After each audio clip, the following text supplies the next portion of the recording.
Good afternoon guys.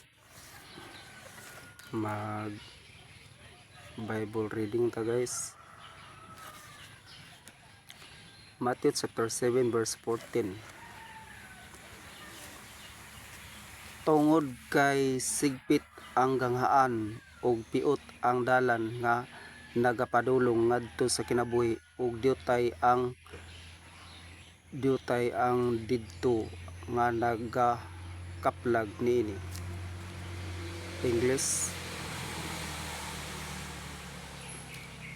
For if ye forgive men, no, sorry.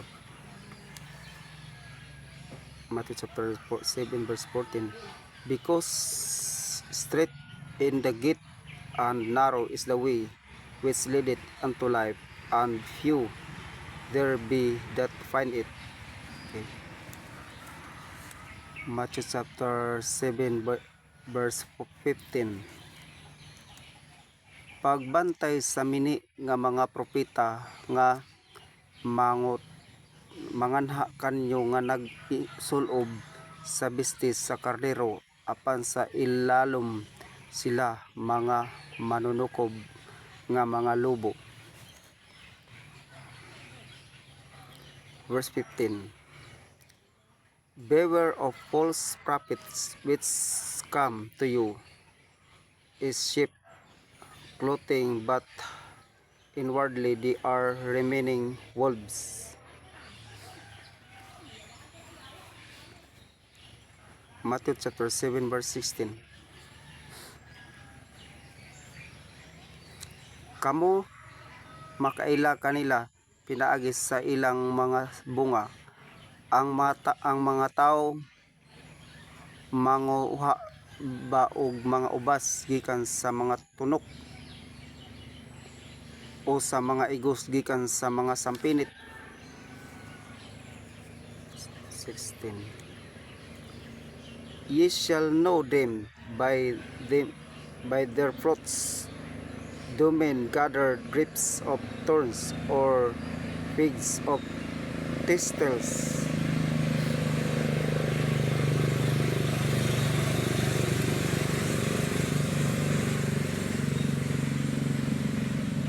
Matthew chapter 7 verse 17. Sa samang paagi ang matag maayong nga kahoy nagahatag og maayong bunga, apan ang usa ka dautan nga kahoy nagahatag og dautan bunga.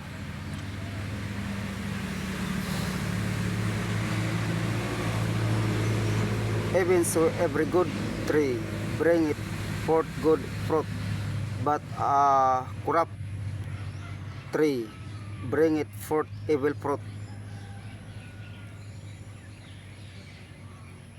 Matthew chapter 7 verse 18.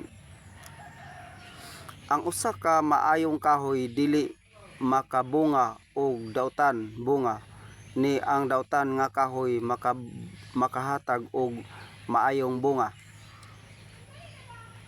A good tree cannot bring forth evil fruit, neither can a corrupt tree bring forth good fruit. Matthew chapter 7 verse 19. Ang matag kahoy nga wala magahatag og maayong bunga, putlon og iitsa ngadto sa kalayo. English. Every tree that bringeth not forth good fruit is hewn down and cast into the fire. Matthew chapter 7 verse 20. Tungod niini pinaagi sa ilang mga bunga kadto makaila kanila. Wherefore by their fruit ye shall know them. Matthew chapter 7 verse 21. Dili ang matag usa nga magaingon nganhi kanako, Ginoo, Ginoo, makasulod ngadto sa gingharian sa langit, apan siya nga nagabuhat sa kabubuton sa akong Amahan nga naa sa langit. Not everyone that saith unto me, Lord, Lord, shall enter into the kingdom of heaven, but he that doeth the will of my Father which is in heaven.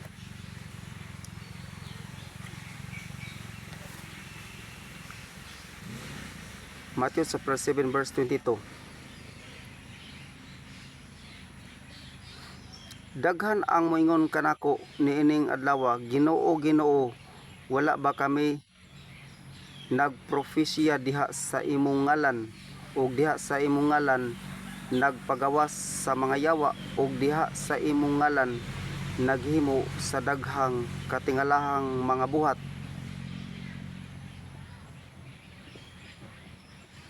Many will say to me in that day, Lord, Lord, have we not prophesied in thy name, and in thy name have cast out devils, and in thy name done many wonderful works?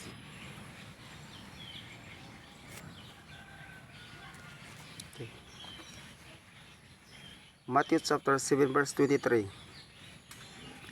Ug unya ako mupahayag ngadto kanila, ako wala gayod makaila kaninyo, pahawa gikan kanako kamo nga nagbuhat sa kadautan.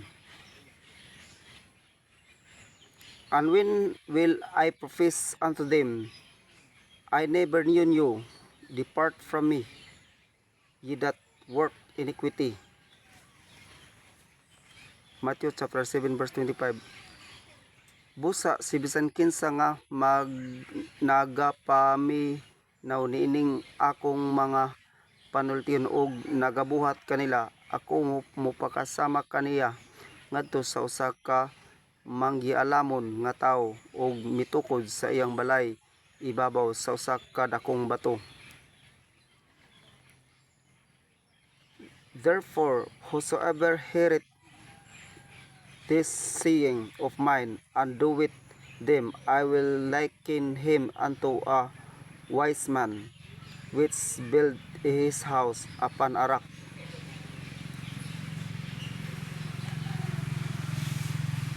Thank you guys for watching guys. Thank you.